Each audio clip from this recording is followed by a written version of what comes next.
여러분 안녕하십니까? 광주 MBC 뉴스데스크입니다. 광주 학동 붕괴 사고로 17명의 사상자가 나온 지 나흘이 지났습니다.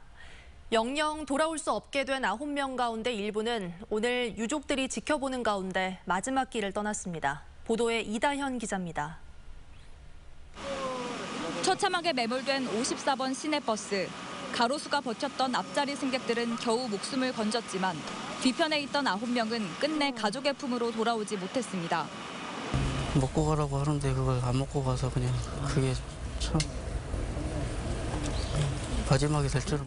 64살 곽윤례 씨가 마지막 길을 떠나는 날 가족들은 오열했습니다. 여영 못 올기록 하네.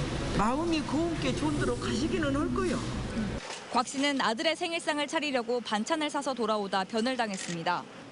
막내 동생을 갑자기 떠나보내게 된 친오빠는 고생 많았던 세월이 떠올라 애잔함을 감추지 못했습니다. 보고 싶죠. 살만하니까 이런 변을 당해서 참 말할 수도 없어.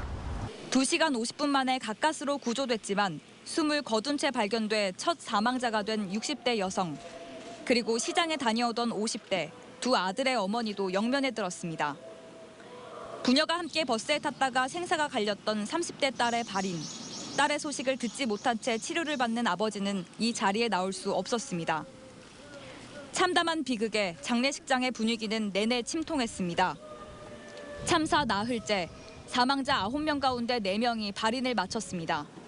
앞으로 이틀 동안 다른 5명 사망자들의 발인도 차례로 진행됩니다. 앞서 이뤄진 부검에서는 이들의 사망 원인이 사고 충격에 따른 다발성 손상이라는 소견이 나왔습니다. 광주 동구청에 마련된 합동 분향소엔 지금까지 2,000명 넘는 시민들이 찾아 애도를 전했습니다. MBC 뉴스 이다현입니다. 광주 학동 붕괴 사고를 수사 중인 경찰이 철거 과정에 너무 많은 물을 뿌렸고 물을 뿌리던 중에 건물이 무너졌다는 진술을 확보했습니다.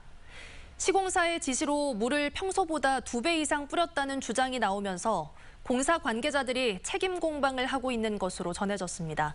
이어서 조현성 기자의 보도입니다. 5층 철거 건물이 무너지기 직전 철거 업체에선 고압 살수 펌프 2개를 동원해 물을 뿜어냅니다. 굴삭기 뒤편에서 작업자 2명도 호스를 든 채 물을 뿌리고 있습니다. 철거하면서 날리는 먼지를 제거하는 작업입니다. 그런데 당시 굴삭기 운전자는 경찰 조사에서 시공자의 지시에 따라 평소보다 2배 많은 물을 뿌렸다고 진술한 것으로 알려졌습니다. 그 뒤 흙더미가 갑자기 주저앉으면서 곧바로 건물이 무너졌다는 겁니다. 평소보다 많은 물을 뿌린 건 흙먼지로 인한 민원이 잦았던 탓으로 보입니다. 문제는 물을 머금어 육중해진 흙더미가 구조가 약해진 건물을 강하게 밀어낼 수 있다는 점입니다. 이와 관련해 하도급 업체와 시공자인 현대산업개발의 설명은 엇갈리고 있습니다. 경찰이 확인해 준 것은 평소보다 많은 애 뿌렸다. 근데 누구의 지시에 의해서 했다는 부분은 경찰이 아직은 좀 더 조사를 통해서 이렇게 확인할 부분이지 지금 논란이 있기 때문에. 여기에 경찰은 철거 건물의 지하 1층 공간에 대해 안전조치가 이루어졌는지도 주목하고 있습니다. 무거워진 흙더미가 지하층 천장을 먼저 무너뜨린 뒤 건물 붕괴에도 영향을 미쳤을 가능성을 조사하고 있습니다. 경찰은 또 한때 전국의 철거 작업을 독점해 철거왕으로 불렸던 또 다른 업체가 이번 철거와 원주민 이주 작업에도 주도적으로 관여한 사실을 확인했습니다. 이에 따라 경찰 수사는 학동 재개발 사업을 맡은 현대산업개발과 하도급 업체들 사이에 계약 전반으로 확대되고 있습니다. MBC 뉴스 조현성입니다. 오늘 낮 3시 30분쯤 광주 광산구 수안동 풍영정천의 한 징검다리 부근에서 초등학교 3학년 남학생 2명이 물에 빠졌다는 신고가 접수됐습니다. 출동한 119 대원이 어린이들을 구조했지만 한 명은 숨지고 한 명은 위독한 상태인 것으로 알려졌습니다. 경찰은 학생들이 징검다리 부근에서 물총놀이를 하다 미끄러진 게 아닌가 보고 목격자와 주변 CCTV 등을 토대로 정확한 경위를 조사하고 있습니다. 사고 지점은 다른 곳보다 상대적으로 수심이 깊은 곳으로 알려졌습니다. 주말인 오늘 광주와 전남 지역에서 코로나19 확진자 3명이 추가됐습니다. 광주에서는 지난 5일 주점 종사자로 추정되는 2,851번째 확진자와 접촉해 감염된 것으로 보이는 확진자 2명이 나왔습니다. 전남에서는 목포에서 확진자 1명이 확인됐는데 이 환자는 근육통으로 진단검사를 받고 양성 판정이 나왔고 감염 경로는 아직 파악되지 않았습니다. 경영난에 몰려 지인들로부터 수백억 원을 빌렸다가 갚지 않은 광주 청년한방병원 대표 원장이 구속됐습니다.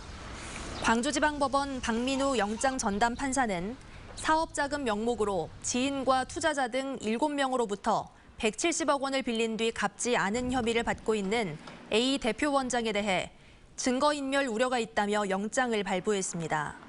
한방병원을 비롯한 청년 메디컬 그룹은 무리한 사업 확장에 따른 현금 유동성 문제로 부도 위기에 내몰렸다가 법원으로부터 개인과 기업 희생 신청 인가를 받아 현재 회생 절차를 진행 중에 있습니다. 나주 모녀 사망 사건과 관련해 경찰이 신고자인 40대 아버지에 대해 구속영장을 신청하기로 했습니다. 전남경찰청은 어제 오전 전날 밤 술에 취해 잠들었다가 일어나 보니 아내와 딸이 숨져 있었다고 진술했다고 밝혔습니다. 또 숨진 모녀의 몸에 특별한 외상이 발견되지 않았고 외부 침입 흔적 등도 없었다고 밝혔습니다. 경찰은 부검 등을 통해 모녀의 정확한 사망 원인을 확인할 계획입니다. 부정한 방법으로 동료 아들의 학위 취득을 도운 교수들이 무더기로 재판에 넘겨졌습니다. 광주지검은 업무 방해 혐의로 A씨 등 조선대 교수 10명과 A씨의 아들 B씨를 불구속 기소했습니다.